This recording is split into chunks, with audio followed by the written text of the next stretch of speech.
Magandang araw po sa inyo at welcome back dito sa ating panibagong video.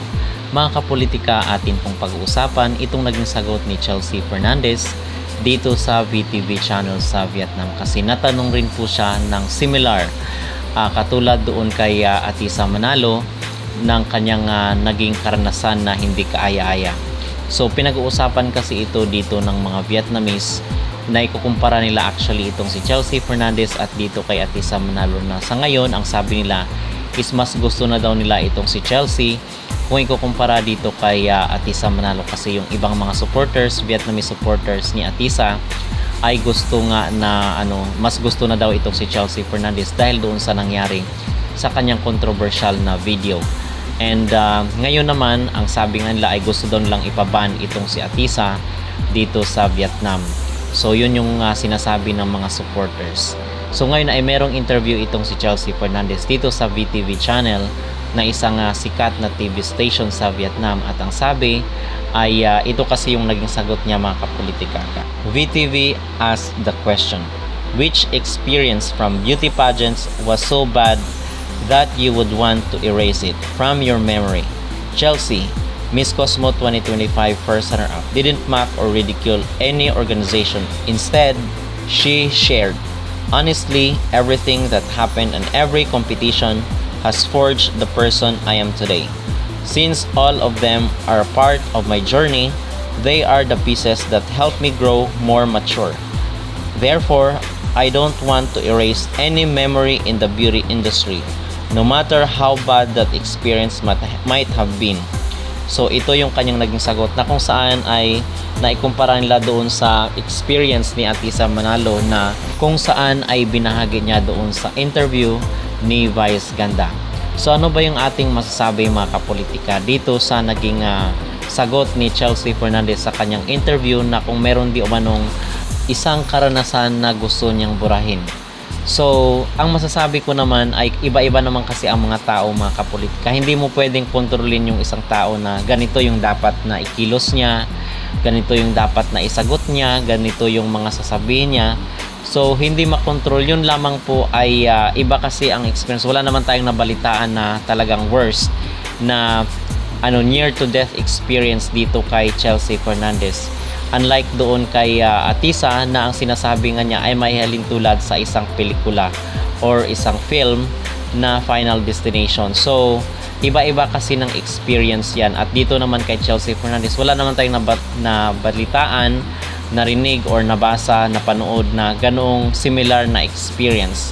Pero, yun nga ay even yung ibang mga candidate nga doon sa Miss Cosmo 2024 is nagsalita nga dito sa kailang karanasan sa pagbagsakan ng mga bakal doon sa kailang stage. So magkaiba-iba kasi yung tao. Hindi natin pwedeng pigilan at ito yung tinatawag natin kasi na freedom of expression at yung free speech kumbaga.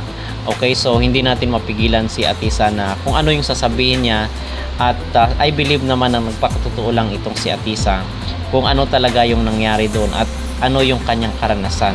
At sa tingin ko naman ay wala naman sigurong mali sa pagbabahagi ng karanasan or bahagi ng karanasan sa buhay mga kapolitika. Okay? Kasi nagpakatotoo lang itong si Atisa Manalo at hindi naman siguro niya deserve na mabash dahil lang doon sa isang interview na kung saan ay nagsasabi lang siya ng totoo. Kasi even yung mga Miss Cosmo candidate ay ganun din naman ang sinabi nila doon sa kailang karanasan sa nagbagsakan ng mga stage. So, yun ang aking mag-opinion at ang aking mag-reaction. So, mga kapolitika, ano po ang inyong masasabi dito sa interview ni Chelsea Fernandez na kung saan ay nihalin tulad ng mga Vietnamese doon sa interview ni Atisa Manalo. Mag-comment down below at huwag kalimutang mag-like at mag-subscribe na rin kayo para updated kayo sa ating mga latest issue. For me, during the coronation night, I think I was the first one to be called for the top 5. And I said, really? Me? I'm going to be the first one who's going to answer the question? But yeah, I was very excited and grateful to be able to be there. And being in the top 5 is already an achievement. Yes. And after I answered the question, I was just said, oh, finally, I answer it. It's just up to God if they're going to be, announce me for the top 2. And then finally, they announced me top 2, the second one, because first one to be called for the top 2. So I said, this is it. No matter what happens, I'm gonna get the crown. And I'm just so proud to be, wearing the Philippine sash and to be here in Miss Cosmo, to be part of this family. So of course, also to my family, they were there. My sister was there, also with my nephew and niece.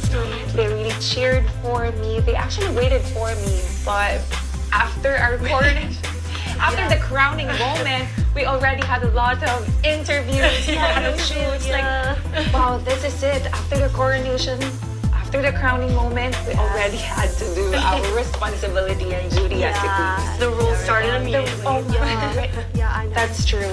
But of course, we are here for that.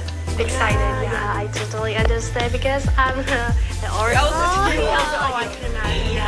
Also had the candidates of Miss Cosmo and Miss Cosmo are luckily to find a wonderful woman like you. Congratulations. Và ngay bây giờ chúng ta sẽ đến với một phần vô cùng thú vị mang tên đọc ca dao tục ngữ Việt Nam. Và chúng ta cũng thường biết Hoa hậu Jolina thường được gọi với tên thân mật là Ngọc Na và Chelsea thường được gọi là Ngọc Tím. Ngày hôm nay Eva muốn thử thách hai nàng hậu của chúng ta với một thử thách là đọc ca dao tục ngữ. Chúng tôi đã chuẩn bị sẵn các câu ca dao tục ngữ. MC sẽ là người đọc trước và sau đó hai nàng hậu sẽ lần lượt đọc và chúng ta sẽ tìm ra ai là người phát âm tiếng Việt chuẩn hơn. So, Jolina and Chelsea, this is a challenge for you. So scared? No. Early this morning, it's been KPI again. early in the morning. Yeah, only in the morning. Now we are moving on to an exciting segment. Yeah, exciting segment. Okay. Not your challenge. Yeah, the segment called Reading Vietnamese Proverbs. Yeah, idiom and folk verses. Yes, and yeah, as we know, Jolina also knows as Ngọc Na. Yeah,